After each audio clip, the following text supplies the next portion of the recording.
আসসালামু আলাইকুম। আমার পঞ্চম শ্রেণীর বাচ্চারা, আজকে তোমাদের বাংলাদেশ ও বিশ্ব পরিচয় বই থেকে অধ্যায় ৮ নিয়ে পড়ালেখা করব। অধ্যায় ৮-এ কি আছে? আঞ্চলিক ও আন্তর্জাতিক সংস্থা। একদমই নতুন একটা জিনিস, তোমরা এখন পর্যন্ত এটা পড়োনি, কিন্তু এই সংস্থাগুলো সম্পর্কে তোমাদেরকে জানতে হবে। তো প্রথমে কি আছে দেখো, আঞ্চলিক সংস্থা। সার্ক একটি আঞ্চলিক সংস্থা। সার্কের পূর্ণরূপ হলো দক্ষিণ এশীয় আঞ্চলিক সহযোগিতা সংস্থা। ইংলিশে কি? South Asian association for regional cooperation. এই প্রত্যেকটা শব্দের প্রথম যে অ্যালফাবেটগুলো আছে ওগুলো মিলেই SAARC, সার্ক। রাষ্ট্রপতি জিয়াউর রহমান সার্ক গঠনের উদ্যোগ গ্রহণ করেন। 1985 সালে দক্ষিণ এশিয়ার 7টি দেশ নিয়ে এই সংস্থা গঠিত হয়। সার্কের সদর দপ্তর নেপালের রাজধানী কাঠমান্ডুতে অবস্থিত। পরবর্তীকালে আফগানিস্তান সার্কের সদস্যভুক্ত হয়। বর্তমানে সার্কের সদস্য সংখ্যা কত? 8। তার মানে 1985 সালে কত ছিল সদস্য সংখ্যা? 7। আর পরবর্তীতে একটা দেশ যুক্ত হয়েছে, সেটা হলো আফগানিস্তান। দেখো এখানে প্রত্যেকটা দেশের ছবি দেওয়া আছে এবং এটা হলো সার্কের লোগো। পূর্বের পৃষ্ঠায় বর্ণিত বিষয়বস্তুর আলোকে নিচের তথ্যগুলো খুঁজে বের করি। আচ্ছা, তো চলো আমরা সেটা করি। সার্কের পূর্ণ নাম কি? দক্ষিণ এশীয় আঞ্চলিক সহযোগিতা সংস্থা। তার মানে ইংরেজিতে কি হচ্ছে? SAARC, south Asian association for regional cooperation. প্রতিষ্ঠার সময় কবে? 1985 সাল। সদস্য দেশসমূহ আমরা পড়েছি অলরেডি যে 8টা দেশ এখানে অন্তর্ভুক্ত আছে। সেটা হলো আফগানিস্তান, বাংলাদেশ, ভুটান, ভারত, মালদ্বীপ, নেপাল, পাকিস্তান এবং শ্রীলঙ্কা। আচ্ছা, সদর দপ্তর কোথায়? নেপালের রাজধানী কাঠমান্ডুতে অবস্থিত। আচ্ছা, এবার আমরা আবার বইতে ফিরে যাব। দক্ষিণ এশিয়া বিশ্বের একটি জনবহুল অঞ্চল। এই অঞ্চলের দেশগুলোর মধ্যে আন্তঃসম্পর্ক ও বিভিন্ন ক্ষেত্রে সহযোগিতা বৃদ্ধির উদ্দেশ্যে সার্ক গঠিত হয়। তাহলে আমরা এটার উদ্দেশ্যটা জানতে পারলাম যে দেশগুলোর মধ্যে আন্তঃসম্পর্ক ও বিভিন্ন ক্ষেত্রে সহযোগিতা বৃদ্ধির উদ্দেশ্যে এটা গঠন করা হয়। বিশেষ করে সদস্য দেশগুলো যেন অর্থনৈতিক, সামাজিক ও প্রযুক্তিগত উন্নয়ন ঘটিয়ে আত্মনির্ভরশীল হয়ে উঠতে পারে। শিক্ষা ও সংস্কৃতির বিনিময়ের মাধ্যমে পারস্পরিক সহযোগিতা বৃদ্ধি করাও সার্কের অন্যতম উদ্দেশ্য। তাহলে এই যে আমরা দ্বিতীয় পয়েন্টে জানতে পারলাম কি? অর্থনৈতিক, সামাজিক ও প্রযুক্তিগত উন্নয়ন ঘটিতে আত্মনির্ভরশীল হওয়া। তৃতীয়টা কি জানতে পারলাম? শিক্ষা ও সংস্কৃতির বিনিময়ের মাধ্যমে পারস্পরিক সহযোগিতা বৃদ্ধি করা অন্যতম উদ্দেশ্য। সদস্য দেশগুলো একে অপরের সার্বভৌমত্বের প্রতি শ্রদ্ধাশীল হবে। খুবই গুরুত্বপূর্ণ একটা কথা। অন্য সদস্য রাষ্ট্রের অভ্যন্তরীণ বিষয়ে হস্তক্ষেপ করবে না। আন্তর্জাতিক বিভিন্ন সংস্থার সাথে সার্ক সুসম্পর্ক বজায় রেখে জনগণের মধ্যে বিশ্ব নাগরিকত্ববোধ গড়ে তোলে। আমার কাছে এই সংস্থাগুলোকে কেমন মনে হয় জানো? আমার কাছে এই সংস্থাগুলোকে মনে হয় যে একটা পরিবারের ধরো 8টা ভাই বোন। তো এই 8টা ভাই বোনের মধ্যে মানে এক এক দেশ, যদি আমি এই সংস্থার সাথে তুলনা করি, তো 8টা ভাই বোন কিন্তু মানে 8 জন ভাই বোন কিন্তু 8 জন আলাদা আলাদা ব্যক্তিত্ব, আলাদা আলাদা ইন্ডিভিজুয়াল, রাইট?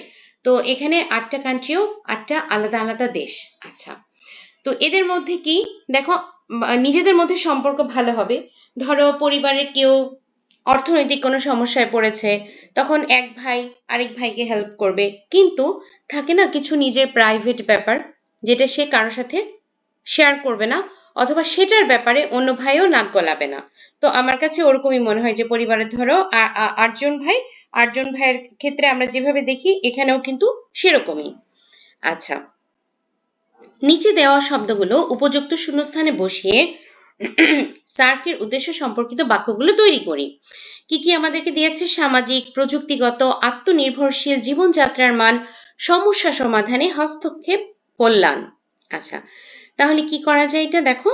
দক্ষিণ এশিয়ার জনগণের জীবনযাত্রার মান উন্নয়ন করা, সদস্য দেশগুলোর জনগণের কল্যাণ সাধন করা, সদস্য দেশগুলোর অর্থনৈতিক ও সামাজিক অবস্থা দ্রুত উন্নয়ন ঘটানো, সদস্য দেশগুলোকে বিভিন্ন বিষয়ে আত্মনির্ভরশীল হতে সাহায্য করা, সদস্য দেশগুলোর মধ্যে একে অপরের সমস্যা সমাধানে অবদান রাখা, সদস্য দেশগুলোর প্রযুক্তিগত বিষয়ে একে অপরের মধ্যে সহযোগিতা বৃদ্ধি করা, অন্য দেশের অভ্যন্তরীণ বিষয়ে হস্তক্ষেপ না করা।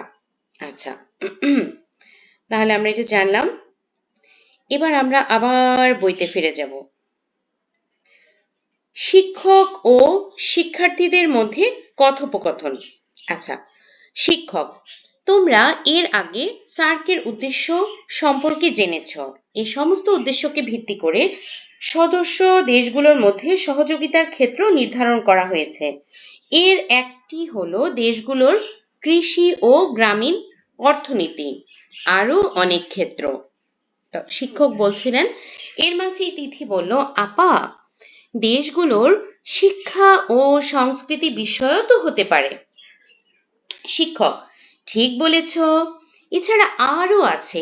এই ধরো কাজল, আপা, বিজ্ঞান ও প্রযুক্তি বিষয় হতে পারে না? এইসবের উন্নয়নের জন্য তো আমরা একে অপরকে সহযোগিতা করতে পারি, তাই না? শিক্ষক, অবশ্যই, এটিও সহযোগিতার একটি বড় ক্ষেত্র। তোমরা নিশ্চয়ই জানো যে জলবায়ু পরিবর্তন হচ্ছে। আমরা কয়লা, ডিজেল, পেট্রোল ইত্যাদি জীবাশ্ম জ্বালানির পরিবর্তে সৌরশক্তির মতো নবায়নযোগ্য শক্তি ব্যবহার করতে পারি। সুমি, তাহলে তো আমরা সদস্য দেশগুলো মিলে নবায়নযোগ্য শক্তির উন্নয়নে কাজ করতে পারি। এটিও তো একটি সহযোগিতার ক্ষেত্র হিসেবে গ্রহণ করা যেতে পারে।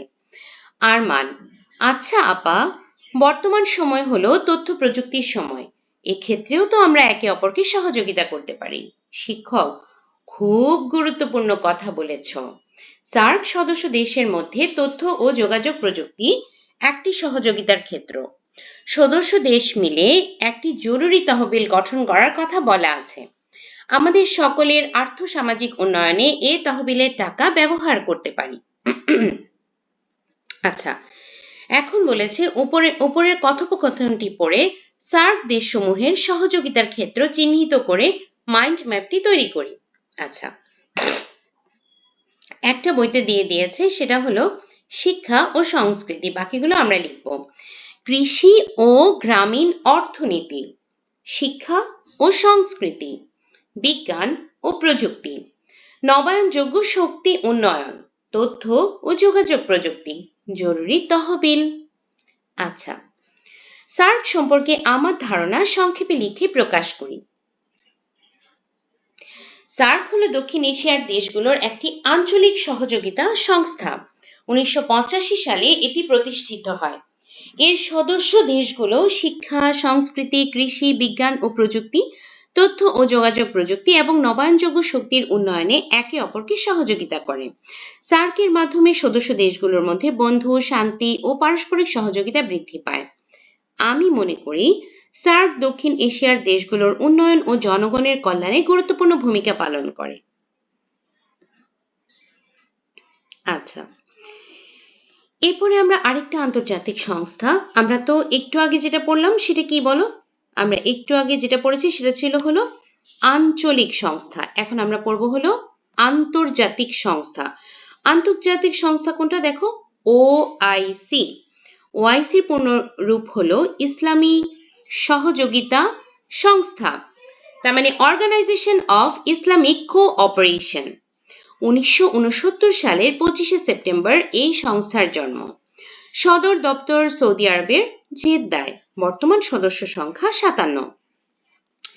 1974 সালের ফেব্রুয়ারি মাসে অনুষ্ঠিত দ্বিতীয় সম্মেলনে বাংলাদেশ ওআইসির 32তম সদস্য পদ লাভ করে। ওআইসির কাজগুলো কি কি? মুসলিম দেশগুলোর মধ্যে সামাজিক, সাংস্কৃতিক, অর্থনৈতিক, বৈজ্ঞানিক ও অন্যান্য গুরুত্বপূর্ণ ক্ষেত্রসমূহে সহযোগিতার হাত বাড়ানো। বিশ্বের বিভিন্ন দেশে বসবাসরত সংখ্যালঘু মুসলিম সম্প্রদায়ের স্বার্থ রক্ষায় ভূমিকা রাখা। বর্ণ বৈষম্য নির্মূল করা। আন্তর্জাতিক শান্তি ও নিরাপত্তা ব্যবস্থার প্রতি প্রয়োজনীয় সমর্থন প্রদান করা। পবিত্র স্থানসমূহের নিরাপত্তা বিধানে সহযোগিতা করা।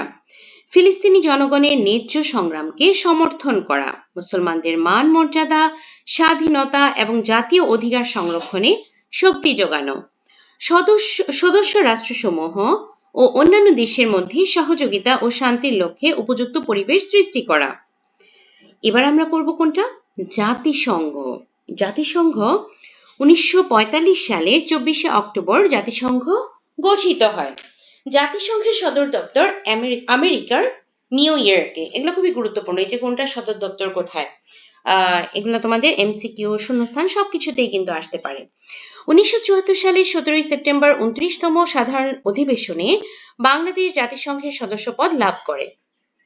বাংলাদেশ জাতিসংঘের 136তম সদস্য রাষ্ট্র। বর্তমানে সদস্য সংখ্যা 193। জাতিসংঘের কাজ কি?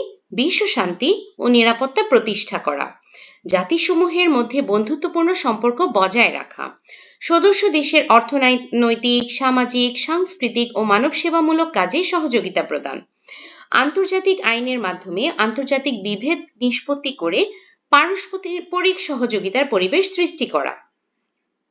উপরে বিষয়বস্তুর আলোকে নিচের তথ্যগুলো খুঁজে বের করি। আচ্ছা, ওআইসির পুরো নাম কি? অর্গানাইজেশন অফ ইসলামিক কোঅপারেশন, যেটা বাংলায় ইসলামী সহযোগিতা সংস্থা। ওআইসি প্রতিষ্ঠার সময় কবে? 25শে সেপ্টেম্বর 1969। জাতিসংঘ প্রতিষ্ঠার সময় 24 অক্টোবর 1945। বাংলাদেশ জাতিসংঘের সদস্যপদ লাভ করে 17 সেপ্টেম্বর 1974। জাতিসংঘের সদর দপ্তর কোথায়? নিউ ইয়র্ক, যুক্তরাষ্ট্র। আচ্ছা, ওআইসি সম্পর্কে পড়ি এবং এর মূল কাজগুলো খালি ঘরে লিখি। তাহলে মূল কাজগুলো কি কি? ওআইসির মূল কাজগুলো আমরা কিন্তু বইতে একটু আগেই দেখেছি। এই যে এখান থেকেই তোমরা 5টা পয়েন্ট তুলে দিলেই হবে। আর তোমাদের বইতে এরপরে আছে জাতিসংঘ সম্পর্কে পড়ি এবং এর মূল কাজগুলো খালি ঘরে লিখি। 5টা পয়েন্ট লিখতে বলেছে, আমি এর জন্য দেখিয়ে দিচ্ছি।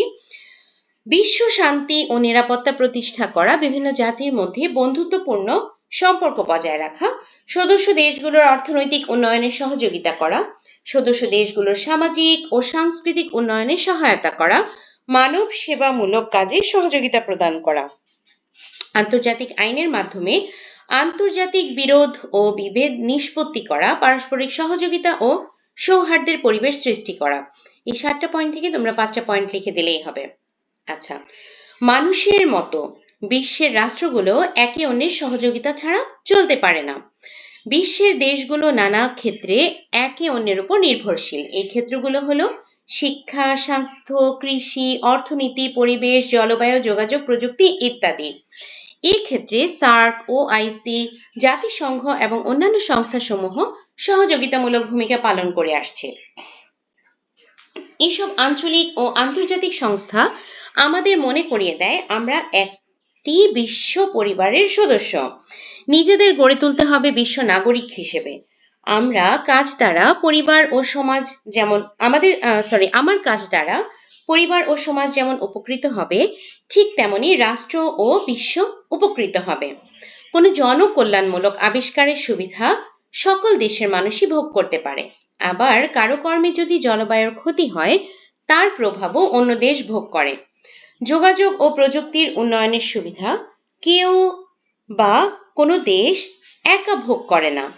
এভাবেই নিজের প্রয়োজনে বিশ্বের বিভিন্ন দেশের মধ্যে গড়ে উঠেছে বন্ধুত্ব, সম্প্রীতি ও সহযোগিতামূলক সম্পর্ক।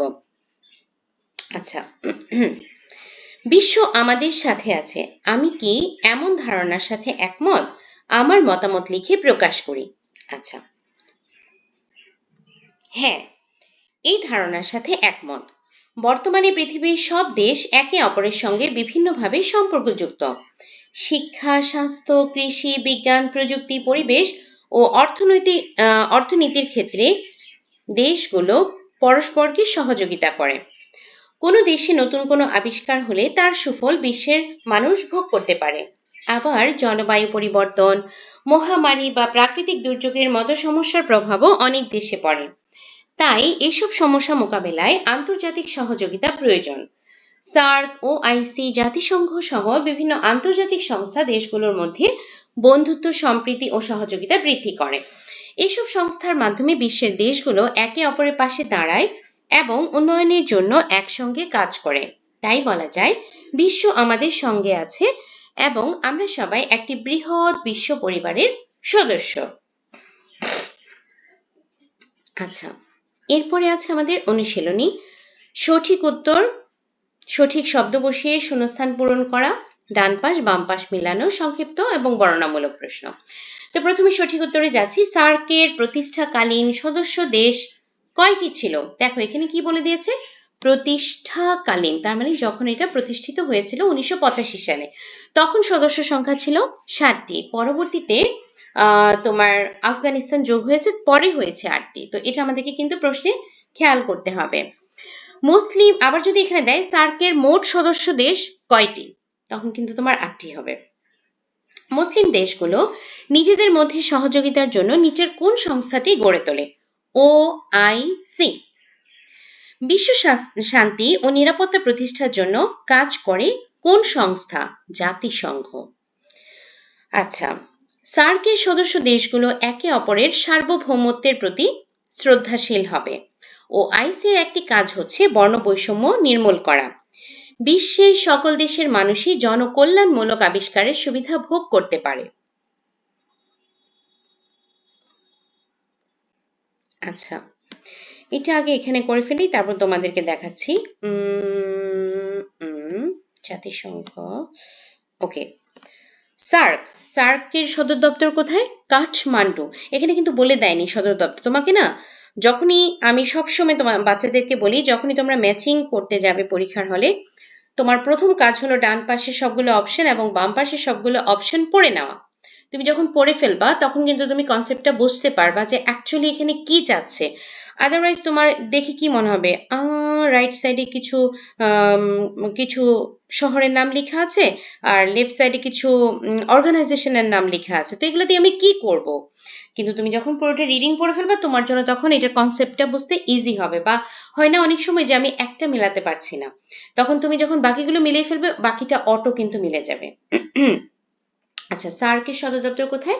নেপালের কাঠমান্ডুতে। ওআইসি সদর দপ্তর কোথায়? সৌদি আরবের জেদ্দায়। এবং জাতিসংঘের সদর দপ্তর কোথায়? নিউ ইয়র্ক, আমেরিকার নিউ ইয়র্কে। আচ্ছা, এবার আমরা যাব সংক্ষিপ্ত প্রশ্ন উত্তরে। ওকে, সার্ক গঠনের 3টি উদ্দেশ্য লেখো। সার্ক গঠনের 3টি উদ্দেশ্য নিচে দেওয়া হলো।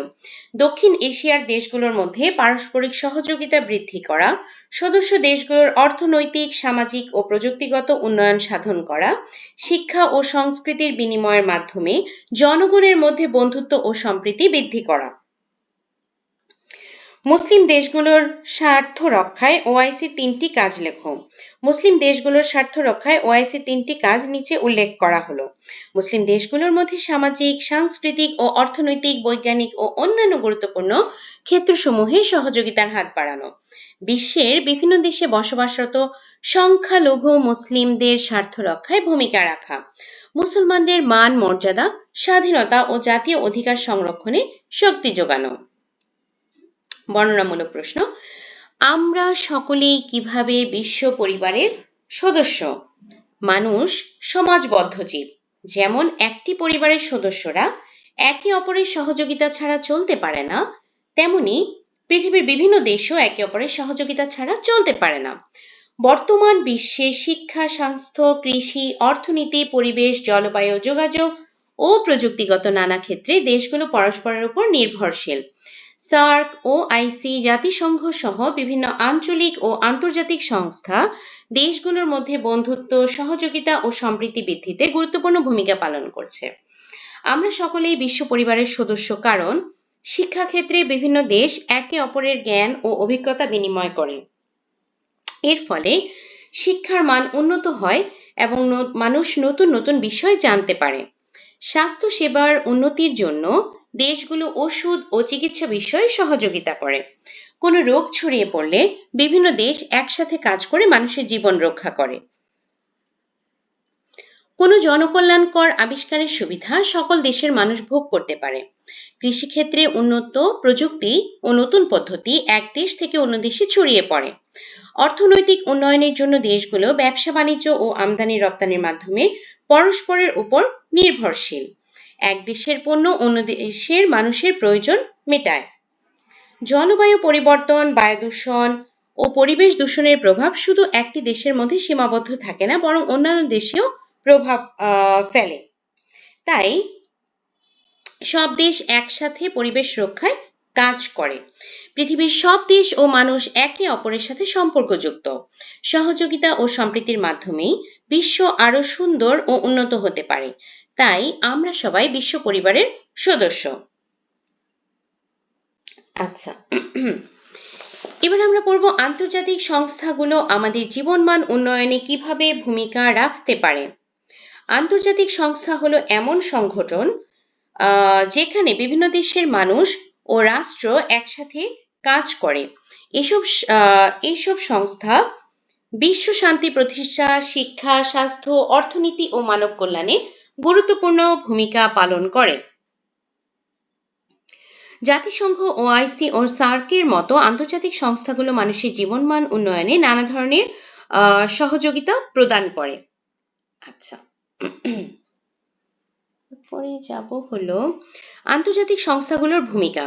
সদস্য দেশগুলোর মধ্যে সামাজিক, সাংস্কৃতিক ও অর্থনৈতিক সহযোগিতা বৃদ্ধি করে। শিক্ষা, বিজ্ঞান ও প্রযুক্তিগত উন্নয়নে সহায়তা করে মানুষের জীবনমান উন্নত করে। দারিদ্র্য দূরীকরণ ও কর্মসংস্থান তৈরিতে সাহায্য করে। আন্তর্জাতিক শান্তি ও নিরাপত্তা বজায় রাখতে কাজ করে। দুর্যোগ, যুদ্ধ ও মহামারীর সময় ক্ষতিগ্রস্ত মানুষকে সহায়তা প্রদান করে। স্বাস্থ্যসেবা, বিশুদ্ধ পানি ও খাদ্য সরবরাহের মাধ্যমে মানুষের কল্যাণ নিশ্চিত করে। সদস্য দেশগুলোর মধ্যে বন্ধুত্বপূর্ণ সম্পর্ক ও সহযোগিতার পরিবেশ সৃষ্টি করে। মানবাধিকার রক্ষা ও বৈষম্য দূর করতে গুরুত্বপূর্ণ ভূমিকা পালন করে। আন্তর্জাতিক সংস্থাগুলো বিশ্বের মানুষের উন্নয়ন ও শান্তি প্রতিষ্ঠায় গুরুত্বপূর্ণ অবদান রাখে। এসব সংস্থার সহযোগিতার মাধ্যমে দেশগুলোর মধ্যে ঐক্য ও পারস্পরিক সম্পর্ক বৃদ্ধি পায় এবং মানুষের জীবনমান আরো উন্নত হয়। তো ছোট বন্ধুরা, আমাদের এই অধ্যায় হয়ে গেছে। আশা করি তোমরা বুঝতে পেরেছো। চেষ্টা করবে পড়ে ফেলতে, তাড়াতাড়ি করে পড়ে ফেলতে। অধ্যায়টা বেশি বড় না, কিন্তু বেশ নতুন কিছু পড়া আছে যেগুলো সম্পর্কে আসলে তোমাদের আগে আইডিয়া হয়নি। তো আজকের মতো এখানেই শেষ করছি। আমার ভিডিও কেমন লেগেছে অবশ্যই আমাকে কমেন্ট বক্সে জানাবে। সবাই সুস্থ থাকো, ভালো থেকো এবং আমার জন্য দোয়া করো। আল্লাহ হাফেজ।